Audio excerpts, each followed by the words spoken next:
Desconfiado dos militares lotados no Gabinete de Segurança Institucional, Lula ficará sob os cuidados da Polícia Federal, ao menos no início de 2023. Segundo os aliados do petista, seria necessário manter a segurança presidencial com a PF diante da polarização política. Os dirigentes do PT alegam ainda que há certo receio de que o GSI tenha sido supostamente aparelhado por Jair Bolsonaro, impondo risco à segurança de Lula. A medida esvazia o ministério responsável pela integridade presidencial, que sofrerá uma reestruturação com o petista. Coronel Gerson Gomes, que nos diz, coronel, dessa rejeição de Lula ao GSI, o presidente eleito dizendo que há risco de interferência política no Gabinete de Segurança Institucional e deixando a segurança dele a cargo da Polícia Federal. Coronel. O Gabinete de Segurança Institucional, ele tem atribuições muito mais amplas e até complexas do que a segurança presidencial. Esse é apenas uma das atribuições do GSI. O que me chama a atenção nesse caso, eu vou confessar para vocês e para a audiência, né? Talvez a grande maioria das pessoas nem saiba, mas foi anunciado que quem deve chefiar o Gabinete de Segurança Institucional deve ser o general Gonçalves Dias. Trabalhei com na época, coronel, Gonçalves Dias, e ele é um militar que tecnicamente é extremamente bem preparado para essa função.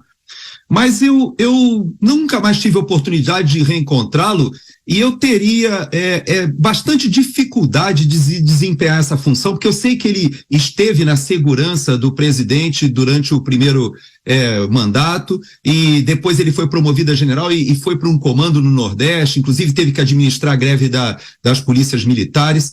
Então, é um oficial que, tecnicamente, é indiscutivelmente muito bem preparado, mas eu fico me perguntando como você lidar com assuntos tão delicados do ponto de vista da inteligência e diante de um governo que se sabe que fez uma verdadeira organização criminosa, assaltou o país, montou um esquema junto, não só da Petrobras, mas diversos outros esquemas, mas somente o da Petrobras ali com a parte do PT, do Partido Progressista e do PMDB, foram bilhões que foram desviados da própria Petrobras. E como aquilo, de certa maneira, retroalimentou a corrupção dentro de todo todo o Estado brasileiro, porque aquilo, na verdade, permeou vários ministérios e várias operações aconteceram, inclusive no exterior, com os créditos do BNDES.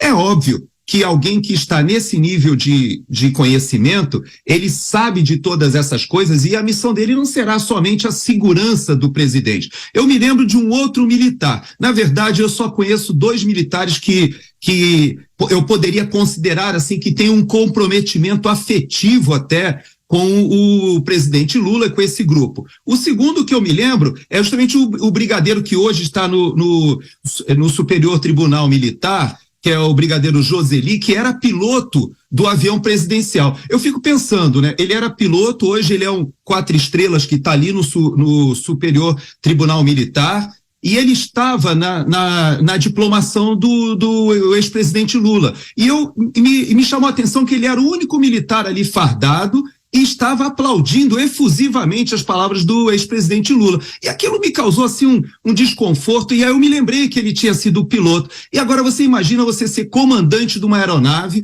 responsável, inclusive, por não fazer constar no manifesto, ou seja, a Rosemary Noronha, por exemplo, que todos nós sabemos que era uma amante do ex-presidente à época, que viajava com ele para vários locais, envolvida em várias situações, enquanto a esposa, aquela que faleceu e ele chorou lá, e que agora está tentando destravar todo um patrimônio que estava em nome da ex-esposa. Então, toda essa artimanha, ele como piloto da aeronave, com certeza ele tinha acesso a essas viagens, para onde estava indo, o que estava sendo feito. Então, esses militares que hoje estão ali trabalhando com o governo Lula, como eu falei algumas semanas atrás, eu teria bastante dificuldade se eu estivesse no serviço ativo e que tivesse que desempenhar minhas funções, porque são atribuições funcionais de suporte a um presidente da República que traz consigo esse passado, que tentam reescrever,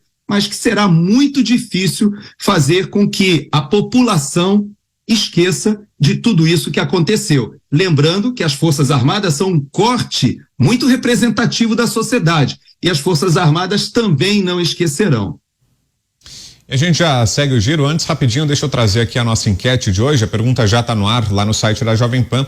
Hoje é a seguinte: você acha que fake news deveria resultar em impeachment? Sim ou não? Na esteira do assunto sobre o qual a gente conversou agora há pouco aqui no programa, né? Para você que está chegando agora, o anteprojeto que foi apresentado ao Senado pelo ministro Ricardo Lewandowski do Supremo Tribunal Federal da nova lei do impeachment coloca fake news como uma das condutas que podem levar um presidente da República a processo de impeachment. Por isso, então, a nossa pergunta de hoje, queremos a sua opinião. Você vota lá no nosso site, ao www.jovempan.com.br.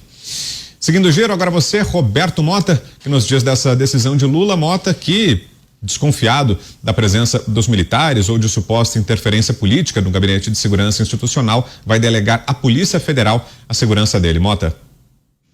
Segurança é coisa séria. A polícia não deveria ser envolvida em atividades políticas. É curioso ouvir o PT falando de aparelhamento de instituições, porque um dos lugares para onde a esquerda mais levou a guerra ideológica, ou tentou levar, foi a polícia, ou as polícias.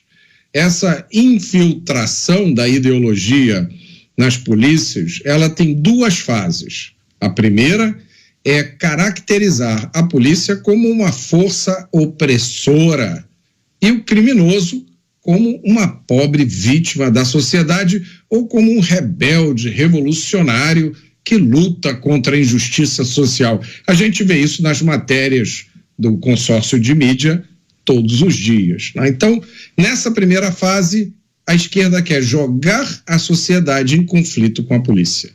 E aí vem a segunda fase, que é cooptar a polícia ou as polícias, e aí sim, usá-las, como o Fernão descreveu muito bem, exclusivamente na atividade de repressão política. Para essa turma, só existe um crime, é o crime da infidelidade ideológica, e esse crime merece uma punição muito severa. Basta lembrar aquela frase famosa do Laurent Beria, que era o chefe da NKVD, a toda poderosa polícia secreta política da União Soviética. O Laurent Beria dizia: mostre-me um homem e eu te mostrarei o crime.